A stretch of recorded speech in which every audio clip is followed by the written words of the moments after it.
জাতীয় সংসদের প্রথম অধিবেশনের ২৪তম দিন।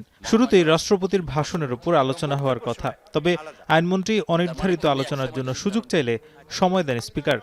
মাননীয় স্পিকার, বাংলাদেশ আইনমন্ত্রী জানান, সরকারি দল সংবিধান সংশোধন সম্পর্কিত বিশেষ কমিটি গঠনের উদ্যোগ নিয়েছে, যার সদস্য সংখ্যা হবে ১৭ জন। সংসদের রুল ২৬৬ অনুযায়ী ১২ সদস্যের একটি প্রাথমিক তালিকা ঠিক করা হয়েছে। এতে ৭ জন বিএনপি থেকে, এছাড়া গণ অধিকার পরিষদ, গণসংহতি আন্দোলন, বাংলাদেশ জাতীয় পার্টি এবং স্বতন্ত্র সদস্যদের মধ্য থেকে থাকবেন ৫ জন। এছাড়াও বিরোধী দলের অনুপাত প্রায় ২৬% হওয়ায় তাদের পক্ষ থেকে ৫ জনের নাম চাওয়া হয়েছে। সংবিধান সংশোধন সম্পর্কিত বিশেষ কমিটি গঠন করার জন্য আগামীকাল আমরা চাই ওনাদের পক্ষ থেকে যদি ৫ জনের নাম কালকে দেন, তাহলে আমরা এই কমিটি গঠন করে আমরা সংবিধান সংশোধন এবং জুলাই সনদকে সামনে রেখে সামনের দিকে এগিয়ে যেতে চায় মাননীয় স্পিকার। এ বিষয়ে বিরোধী দলীয় নেতা জানান, তাদের জোট সংবিধান সংস্কার চায়, কিন্তু এখানে সংশোধনের প্রস্তাব এসেছে। এ জায়গায় আগেও মতপার্থক্য ছিল, এখনো রয়েছে। তারা বিষয়টি নিয়ে আলোচনা করে মতামত জানাবেন।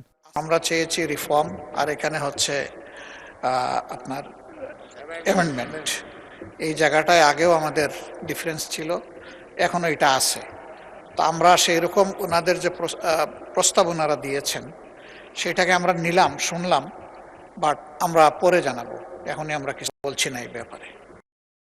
জবাবে আইনমন্ত্রী বলেন, বিরোধী দলের অবস্থানে তাদের কোনো আপত্তি নেই, তারা অপেক্ষা করতে প্রস্তুত এবং জুলাই সনদের আলোকে সংবিধান সংশোধনের পথে এগিয়ে যাওয়ার লক্ষ্যেই কাজ করছে সরকার।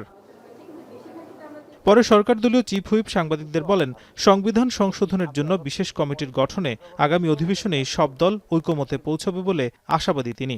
তা আমরা জুলাই সনদ যেটা আমরা করবো তাতে সংবিধানে ইনকর্পোরেট করতে হবে, এটি হলো বাস্তব। এখন বলতে পারেন আপনারা যে আমাদের মাননীয় সদস্যদের মধ্যে ২২০ জন নতুন সদস্য, তার মধ্যে বিরোধী দলে যারা বসছেন তারা সবাই নেই। কাজেই হয়তো বিষয়টা বুঝতে সময় লাগছে। আমি মনে করি ইনশাআল্লাহ আগামী সেশনেই আমরা এরকম একটা কত জায়গায় বসতে পারবো। ফ্যাসিবাদের বিরুদ্ধে যেহেতু সরকারি ও বিরোধী দল আন্দোলন করেছে, তাই বিরোধের সুযোগ নেই উল্লেখ করে চিফ হুইপ জানান, এই সংসদের মাধ্যমেই দেশের কল্যাণের জন্য জনমত গড়ে উঠবে। নাজমুস সাকিব, এখন, ঢাকা।